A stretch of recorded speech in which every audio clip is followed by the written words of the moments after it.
Estimados suscriptores y amigos, bienvenidos sean todos ustedes a su canal Historiando Channel. Me da mucho gusto recibirlos y saludarlos con el aprecio de siempre de parte de su amigo el profesor Marco Antonio Mata Loide. Hoy les tengo un video que sé que les va a gustar mucho. Siguiendo con nuestra serie de efemérides, hoy 13 de septiembre tenemos en México una conmemoración de gran relevancia. Me refiero a los niños héroes de Chapultepec. Algunas fechas pasan desapercibidas, sin embargo otras quedan en la memoria del pueblo. Nos estamos refiriendo al día 13 de septiembre de 1847, una fecha de encontradas emociones, en donde, por un lado, la última defensa que quedaba para llegar a la capital cayó en poder de los norteamericanos, el castillo de Chapultepec. Pero por otro lado, también es una fecha de gran orgullo y patriotismo nacional, digna de ser reconocida por propios y extraños. El valeroso sacrificio que hicieron a la patria los jóvenes cadetes de este colegio militar, en particular 6 de ellos. El pueblo los reconoce como los niños héroes de Chapultepec. Pero primero, demos algo de contexto. En 1836, el territorio tejano se rebela contra el gobierno mexicano y proclama su independencia. Este territorio lo perdemos, pues bien, Texas permaneció por cerca de 10 años como un país independiente. Un país que se dividió en 4 estados, tenía su propio presidente, tenía su propia bandera. Una nación soberana entre los Estados Unidos y la República Mexicana. El gobierno de Estados Unidos invita a los tejanos a unirse a su territorio. Entonces Texas pasó a formar parte de la Unión Americana. Esto motivó al gobierno de los gringos a mandarle a México en varias ocasiones ofertas para comprar los territorios de Arizona, Nuevo México y Alta California.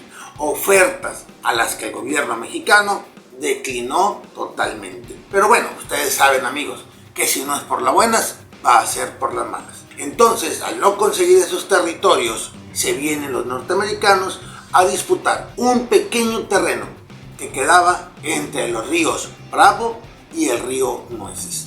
Déjenme les explico. El río Nueces era el verdadero límite entre Texas y Tamaulipas. Es decir, el río Bravo estaba dentro de Tamaulipas. Pero los norteamericanos insistían en que el límite era hasta el río Bravo. El gobierno mexicano les mostraba con documentos, con mapas de aquella época, los verdaderos límites. Pero ellos, tercos, seguían discutiendo por ese pedacito de tierra. ¿Te diste cuenta? No es ese pedacito de tierra por lo que realmente discutían. La ambición era mucho mayor. El gobierno del presidente James Polk ordena a una vanguardia norteamericana que avance sobre el territorio mexicano. Los soldados mexicanos le hacen el alto y se inicia un tiroteo en donde algunos soldados gringos mueren. Es entonces cuando el presidente Polk se presenta ante el Congreso de los Estados Unidos con aquella famosa frase: sangre norteamericana ha sido derramada en suelo norteamericano. Bueno, todo esto, amigos, en inglés desde luego. El Congreso aceptó aquella proclama y entonces nos declara la guerra. Así inicia este conflicto, la guerra entre los Estados Unidos y nuestro país. Fue el 13 de mayo de 1846. Después de sorpresivos y veloces ataques, literalmente por todas partes de nuestro país, para llegar a la capital, los norteamericanos en 8 meses libraron una serie de batallas, desde Veracruz, La Angostura, Padierna, Puebla, Churubusco, Castillo de Chapultepec. Y este era el último reducto, la última vanguardia de la defensa mexicana. Ahí solicitaron refuerzos al general Santana, pero él pensaba que los norteamericanos atacarían por la zona de la Marquesa, entonces no envió tropas. Lo único que envió fue al batallón de San Blas, un contingente de hombres, todos ellos de Nayarit, de ahí San Blas. En cuestión de números, la diferencia era brutal, abismal. Los norteamericanos tenían un ejército de cerca de 8,000 soldados, todos ellos con una gran experiencia, por lo menos en varias batallas antes de llegar a Chapultepec. En nuestra fortaleza, en el Cerro del Chapulín, se encontraban aproximadamente 800 soldados y unos 50 cadetes del colegio militar. El general Wilfred Scott viene al mando de los norteamericanos Y en el castillo estaban Nicolás Bravo, aquel que luchó por nuestra independencia. Como director del colegio se encontraba el general Mariano Monterrey y el coronel Santiago Felipe Jicotencat, este último jefe del batallón de San Blas. Los ataques empezaron desde la madrugada del día 13 de septiembre, cañonazos por todos lados. Prácticamente una hora les bastó a los norteamericanos para iniciar el ascenso al castillo, por el lado occidental. La historia nos cuenta que se les dijo a los cadetes que se retiraran a sus casas. No son soldados todavía, amigos, son estudiantes para ser soldados. Sin embargo, la misma historia nos dice que los jóvenes decidieron quedarse a defender su castillo. Lo heroico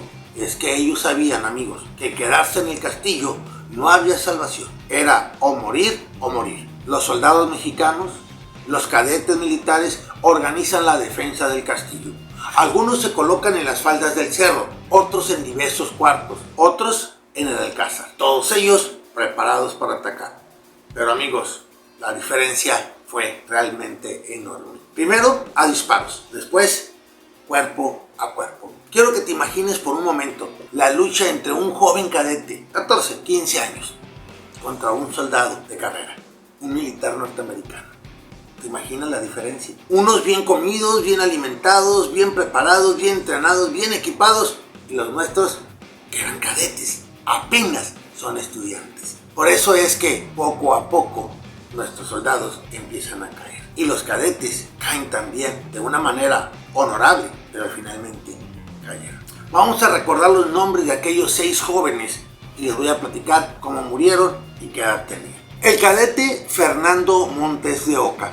Él tenía 18 años al momento de morir. Él estaba defendiendo el castillo y atacaba valerosamente con un soldado, al cual derrotó. Pero casi de manera inmediata, un norteamericano le asesina por la espalda. Con apenas 19 años de edad, el teniente Juan de la Barrera muere defendiendo el Hornabeque, la parte frontal del castillo. Cadete Vicente Suárez, de 14 años de edad. Él murió a causa de unos bayonetazos infligidos por un soldado norteamericano. El cadete Francisco Márquez apenas contaba con 13 años de edad. Era de los más jóvenes de este colegio militar. Él muere enfrentando a un grupo de norteamericanos que incluso trataron después de curarle las heridas. Sin embargo, fue inútil. A los 3 días falleció. Cadete Agustín Melgar. Él apenas tenía 18 años y él defendió valerosamente la posición que resguardaba. Lamentablemente se quedó sin municiones y al no tener con qué poderse defender, pues fue presa fácil de los norteamericanos. El personaje que sigue es el personaje de la gran polémica, Juan Escutia. Y aquí es donde la versión, la fantasía, la historia se mezclan y nos dan una historia muy diferente a lo que pudo haber sido.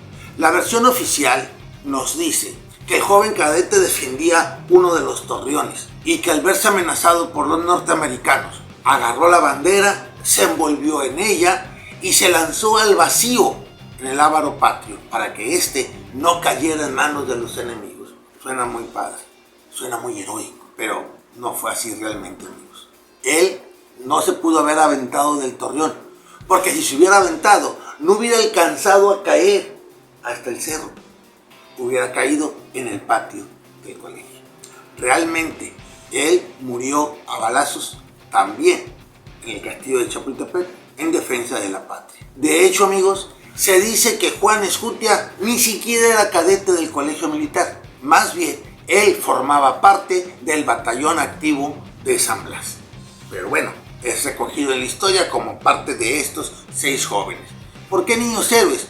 Porque eran muy jóvenes, porque ellos, sin pensar mucho, decidieron quedarse a defender el castillo. Amigos, esto realmente es heroico.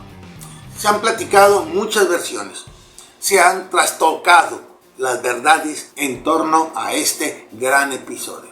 Algunas versiones dicen que los jóvenes cadetes que se encontraban ahí estaban en calidad de prisioneros, castigados como cadetes que era escuela militar, estaban presos. Otra versión dice que estaban briagos, que habían tomado. Dicen que encontraron cadáveres de los cadetes abajo de la mesa, abajo de la silla, incluso en las alcantarillas. Todo esto es válido. Puede ser en el calor del grupo, en la emoción de todos. Todo el mundo dijo, sí, nos quedamos, defendemos. Pero díganme si no, al ver los disparos, al ver la muerte cerca, a ver que tus amigos empiezan a caer uno y otro lado, ¿no te acobardarías? Son jóvenes, 13, 14, 15, 18 años. Claro, acobardarse se vale. Sabían ellos que al quedarse en el castillo, su suerte estaba echada. Y es así como todos ellos murieron. De los 800 hombres que defendían el castillo, 600 sucumbieron en esa ocasión. Una vez tomado el castillo de Chapultepec, prácticamente el paso estaba libre hacia la Ciudad de México. Y el resto, amigos, es historia. Los norteamericanos entran al Palacio Nacional, bajan nuestro lábaro patrio e izan la bandera de las barras y las estrellas. Un momento triste, desolado para nuestra historia. México se ve forzado a firmar los tratados de Guadalupe y Hidalgo, con los cuales no solo perdimos el pequeño territorio entre los ríos Nueces y el río Bravo, sino que también perdemos los territorios de Nuevo México, Arizona y la Alta California. Lo que los norteamericanos pretendían, finalmente lo lograron. Amigos, aquí les voy a platicar dos datos curiosos. El primero de ellos es que uno de los cadetes del Colegio Militar, años más tarde, llegaría a ser presidente de la República, Miguel Miramón. Miguel Miramón participó en esta lucha desde muy joven, se inclinó por el lado conservador, pero en este momento era cadete del Colegio Militar y se queda a defender su castillo como los demás muchachos. Otro dato curioso, amigos, es que ¿de dónde se sacaría la idea que Juan Escutia se aventó con la bandera enredada? Lo más probable, dicen algunos historiadores, es que haya tomado la figura del teniente Margarito Suazo. En aquella batalla del día 8 de septiembre, llamada Molino del Rey, Margarito Suazo agarró el lábaro patrio que él debía defender, se lo amarró en el pecho, se lo amarró en la cintura y aún siguió combatiendo en contra de los norteamericanos. Al final, Margarito es acribillado y la bandera se la llevan los norteamericanos como trofeo de guerra. Hoy esa bandera ya no la regresaron, se encuentra en el castillo de Chapultepec. Lo curioso es que todavía se le notan las manchas de sangre del teniente Margarito Suazo. Espero les guste esta historia. Como se dan cuenta, descubrimos muchos hechos. Los libros de historia nos cuentan una versión y luego vienen otros historiadores y nos cuentan otra versión. Al final de cuentas, puedes decidir. Le podemos seguir llamando niños héroes. Agradezco su atención prestada a este video y les invito a que se sigan suscribiendo. No olviden regalarme su pulgar arriba, hacer algún comentario y compartir el video con todos sus contactos. Muchas gracias y hasta la próxima. Y no olvides, Historiando Channel es la historia que merece ser contada.